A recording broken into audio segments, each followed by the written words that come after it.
عثمان بن مظعون رضی اللہ تعالیٰ عنہ وہ صحابی ہیں جو بدر کے شرکاء میں سے ہیں، جن کے لیے اللہ کی طرف سے اعلان ہوا ہے کہ میں نے تمہاری مغفرت کر دی ہے، اعملوا ما شئتم فقد غفرت لکم۔ یہ بدر کے شرکاء میں سے ہیں، یہ پہلے وہ خوش نصیب ہیں جنہیں اس امت کے اندر سلف صالح کا لقب ملا۔ یہ وہ پہلے آدمی ہیں جو جنت البقیع میں مدفون ہوئے، بقیع کے قبرستان میں پہلے مسلمان،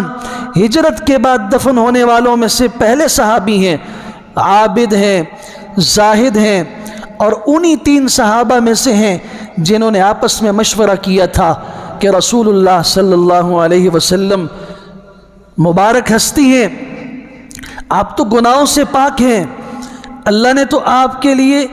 گناہوں کی پکڑ کا اور گناہوں کا کوئی راستہ ہی